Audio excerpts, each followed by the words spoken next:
You ever wonder how we go from total chaos to a functioning society? From a world where it's every person for themselves to one where we actually cooperate? It's one of the oldest, biggest questions in politics. And today, we're putting the classic answer on trial. Okay, so let's dive in.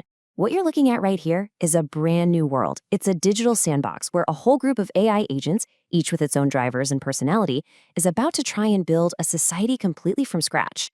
This whole experiment is called the Artificial Leviathan, and it's really cool. It's a simulation that's designed to test a centuries-old idea about how communities get built by seeing if artificial intelligence can actually replicate the forces that have shaped us. So, in this world, every single agent has just one core motivation: survive. But, of course, there's a catch. The two things they need most, food and land, are limited. And that simple setup, well, that creates the potential for either peace or total chaos. Every single day, these little agents have to make a choice. Just three options. They can farm peacefully, they can trade and cooperate, or they can just use force and take what they need. So what do you think they're going to do? Well, at first, it is absolutely brutal. The agents just go at it. The robbery rate is through the roof. It's a perfect simulation of what the philosopher Thomas Hobbes famously called the state of nature, a constant, grinding war of all against all. But then, look what happens. Over time, something really interesting starts to shift. That blue line you see, that's the robbery rate, and you can see it just plummets. And at the exact same time, the green line, that's the farm rate. It shoots way up. The agents are actually learning that all this conflict, it's just not a good long-term strategy. And this chart here, this basically shows you where everything ends up. Just look at how things settle down. The robbery rate practically disappears, and farming becomes the main thing everyone is doing. The agents, all on their own, figured out how to choose cooperation and create a peaceful commonwealth. What's so amazing is that this AI experiment, kind of by accident, recreated one of the most foundational ideas in all of political philosophy. It's an idea that tries to explain the very origin of government, of law, of, well, everything. And that idea is, of course, the social contract theory. The basic gist is this: people willingly give up some of their absolute freedom, like the freedom to just go and rob your neighbor, and they agree to follow the rules of some central authority. And in return, they get security, peace, and order. Now, the two big thinkers on this, Thomas Hobbes and John Locke, they didn't see eye to eye on everything. Hobbes was pretty pessimistic. He thought that without rules, life would just be chaotic and awful. Locke was a bit more of an optimist. He thought people were mostly decent, but he argued that even so, without a government, your stuff is never really safe. But here's the thing. Even though they started from different places, they both landed on the exact same solution. As this little diagram shows, individuals make a deal, a contract, to get out of that dangerous state of nature and form an orderly commonwealth where everyone is protected. Just like our AI agents did. Okay, so that's the classic story. It sounds pretty neat and tidy, right? But that story has been powerfully challenged, and it forces us to ask a really tough and honestly a very uncomfortable question.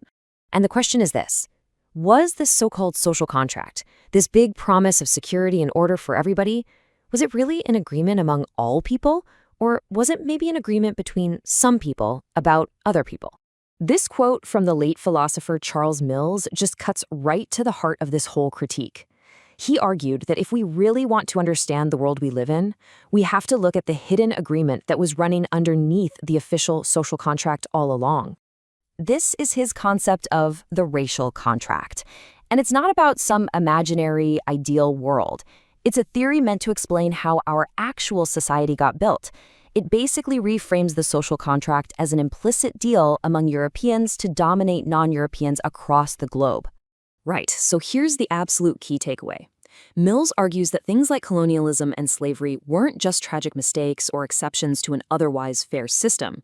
He says they were the system. The racial contract argues that white supremacy has operated as a real political system, where racism wasn't the exception, it was the rule. So where does that leave us? We've got the ideal version of the social contract, and then we have this really powerful critique of it.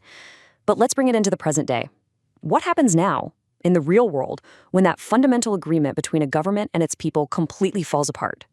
Well, that's what we see in what are often called fragile states. It's essentially a broken social contract.